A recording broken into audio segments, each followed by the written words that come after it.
इसके अतिरिक्त भारत को कहा गया कि यह ज्ञान केंद्रित सभ्यता है, सभ्यता संस्कृति है। और इसी अर्थ में हम अभी चर्चा कर रहे थे कि कैसे हमने अपने प्राचीनतम ग्रंथ को वेद कह करके अभिहित किया। वेद का अर्थ ही है ज्ञान। ज्ञान के प्रति आग्रह इतना है, ज्ञान एक केंद्रीय स्थानीय तत्व है हमारे लिए, इसीलिए हमने उसको आज तक संरक्षित रखा। सभ्यता संस्कृति के विकास में या उसके ऐतिहासिक विकास में कई प्रकार के चरण आते हैं, जो हो सकता है अनुकूल ना भी हों या पूरी तरह प्रतिकूल हों। ऐसी इन स्थितियों में भी हमने इस ज्ञान का संरक्षण किया और इस ज्ञान को हम आज तक संरक्षित करके ले आए और आगे भी यह स्थिति भगवत कृपा से बनी रहेगी। तो ज्ञान मूलक है और इसीलिए गीता में भगवान कृष्ण कहते भी हैं कि नहीं ज्ञानेन सदृशम पवित्रम हि विद्यते। ज्ञान के सदृश पवित्र करने वाला कोई दूसरा तत्व नहीं, वस्तु नहीं। और अभिनव गुप्त, किस प्रकार के ज्ञान की हम चर्चा कर रहे हैं? हमारा ज्ञान वैसा नहीं है जिससे हम दूसरे को पराजित कर सकें, दूसरे पर वर्चस्व स्थापित करें। हमारा ज्ञान आत्म विजय के लिए है या आत्मबोध के लिए है। यह दूसरे के प्रति निर्दिष्ट नहीं है। यह आत्मज्ञान है, अभिमुख कराने वाला ज्ञान है कि जिसके माध्यम से सब कुछ जाना जाता है वह स्वयं क्या है। जैसे यदि जब तक हम यह न जान पाएं कि जानने वाला स्वयं कैसा है, तब ऐसी स्थिति में उस व्यक्ति के द्वारा जो कुछ भी जाना गया है वह कितना प्रामाणिक होगा। जो स्वयं अपने को नहीं जानता और दूसरे वस्तुओं के बारे में अपने ज्ञान को प्रस्तुत करता है, तो ऐसी स्थिति में उस व्यक्ति का ज्ञान कितना प्रामाणिक समझा जाएगा। तो स्वयं को नहीं जानता लेकिन दूसरे वस्तुओं के ज्ञान के बारे में वह बताता है हमें। तो इसलिए यह सारा ज्ञान आत्मबोधपरक है। और जितनी हमारे यहाँ कलाएं हैं, शास्त्रीय ग्रंथों को छोड़ भी दें थोड़ी देर के लिए, तो जितने आप जानते हैं कि यहाँ चतुष्षष्ठी कलाएं हैं, 64 कलाएं हैं, इनको आप ललित कला कह लें थोड़ी देर के लिए। इन सब का उद्देश्य भी केवल और केवल मनोरंजन नहीं है।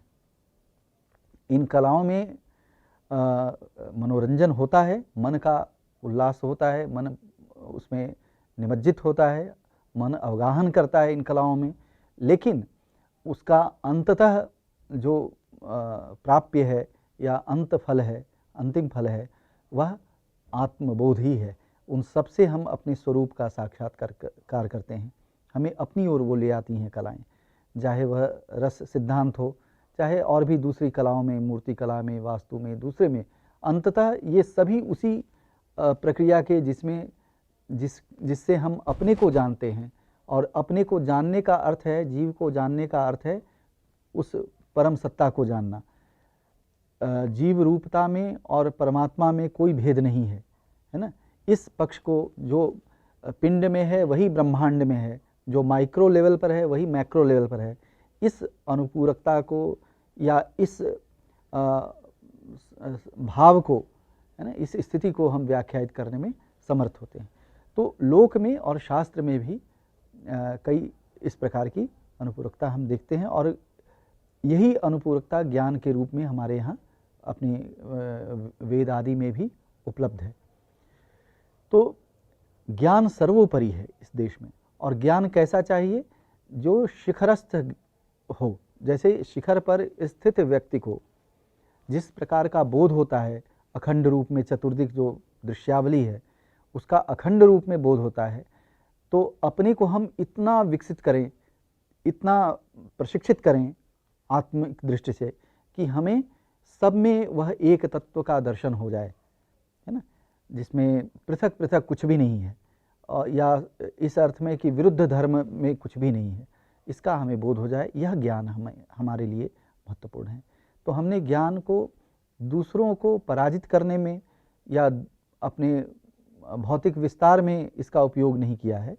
यह ज्ञान हमारे स्वात्मबोध के लिए है, हमारी अपनी आंतरिक साधना का एक महत्वपूर्ण फल है।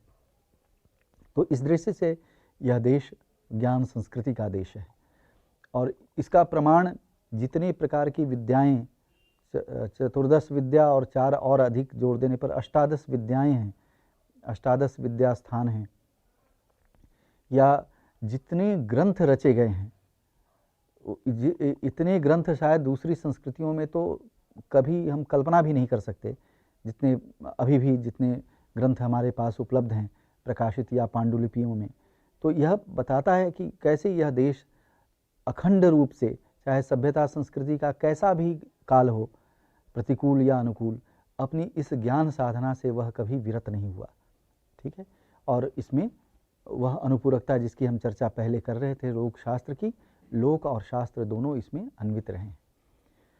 एक और पद्धति है जिससे लोक और शास्त्र निकट आते हैं, जिसकी चर्चा मैं पहले कर रहा था, उसमें जोड़ देना इतना आवश्यक होगा, और वह है कथा प्रवचन की परंपरा। शास्त्रीय ज्ञान लोक में अनुस्यूत होता है, लोक में ग्राह्य होता है, और उसका माध्यम है यह कथा श्रवण की परंपरा, कथा वाचन श्रवण की परंपरा। और इसीलिए ऐसे आचार्यों को या ऐसे कथावाचकों को हम व्यास कहते हैं। तो व्यास एक संस्थानिक नाम हो गया, हो सकता है एक समय में कृष्ण द्वैपायन के लिए वह प्रयुक्त होता हो, लेकिन वेदों का विभाजन करने के कारण या वेदों का संपादन करने के कारण ऐसे कई व्यास, 28 व्यास तो हो चुके हैं, है ना। और उत्तरोत्तर उनमें ये सारी विशेषता देखी जाती है कि कैसे ज्ञान का जब लोप होता है शास्त्रीय ग्रंथों का, तो फिर पुनः आकर के उनका वो उद्धार करते हैं। तो एक उद्धार करने की पद्धति यह भी है कि कथा परंपरा से इस शास्त्रीय ज्ञान को लोक तक पहुंचाया जाए, और यही पद्धति कथावाचकों ने अपनाई, और इसलिए कथावाचकों को हम व्यास कहते हैं। व्यासपीठ होता है जहाँ बैठ करके वह कथा का वाचन करते हैं, चाहे भागवत की कथा हो, चाहे रामायण की कथा हो, चाहे अन्य साधु महात्माओं सज्जनों की कथा हो, इस रूप में वह प्रस्तुत करते हैं। अब तो धीरे धीरे यह प्रथा या प्रणाली शायद कुछ कठिनाई का भी अनुभव करती हो, टेलीविज़न आदि ये सब के आ जाने से, इन माध्यमों के आ जाने से, लेकिन उसमें भी अभी वह परंपरा शुरू हो चुकी है। कथावाचक अब दूरदर्शन पर भी दिखाई देते हैं और बड़े समृद्ध कथावाचक हैं, है ना। आर्थिक दृष्टि से भी और ज्ञान की दृष्टि से, खैर उस पर कुछ टिप्पणी नहीं करना ठीक है ना। बहुत ऐसे कथावाचक आध्यात्मिक दृष्टि से भी, ज्ञान की दृष्टि से भी बहुत उत्कृष्ट हैं और लोग उनका श्रवण करता है। तो लेकिन यह संस्थान हमारे लोक जीवन में अभी भी बचा हुआ था। गाँवों में प्रायः कुछ ऐसा परिवार होता है या होते रहे हैं जिनमें पीढ़ी दर पीढ़ी कथावाचक होते रहे हैं, और उनको व्यास जी के नाम से ही हम जानते हैं गाँवों में भी। अब यह धीरे धीरे यह प्रथा समाप्त हो रही है, लेकिन उनको अभी भी उनके पुरानी पीढ़ी के कुछ लोग जो होंगे तो उनको व्यास जी के ही नाम से हम बुलाते हैं, और वो प्रवीण होते हैं। और सबसे बड़ी चीज़ ये है कि आवश्यक नहीं कि ये कथावाचक कोई उच्च वर्ग से आते हों, यह भी आवश्यक नहीं।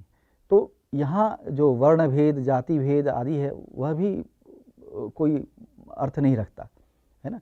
वह भी, उसमें भी कोई कठिनाई हमें नहीं होती कि कोई व्यक्ति किस जाति का है, किस वर्ण का है और वह कथा कह रहा है, इसका कोई परस्पर संबंध नहीं। उसको लोग उतनी ही श्रद्धा से स्वीकार करता है और उतनी ही पूजनीय या सम्मानित होते हैं समाज में भी। तो यह इस ज्ञान संस्कृति को बताता है कि कैसे जो ज्ञान चाहे किसी भी माध्यम से हमें प्राप्त हो रहा हो, चाहे संस्कृत से, चाहे प्राकृत से, चाहे उच्च वर्ग से, चाहे मध्यम वर्ग से, या किसी भी वर्ण, किसी भी जाति से, किसी भी क्षेत्र से प्राप्त हो रहा हो, वह ज्ञान हमारे लिए पूजनीय है, स्वीकार्य है। और यह इस ज्ञान संस्कृति की विशेषता है। यह उसके प्रति अद्भुत आग्रह इस देश ने सदैव रखा है और आगे भी यह प्रक्रिया निरंतर बनी रहेगी। ज्ञान को हमने मोक्ष का सर्वोपरि साधन कहा।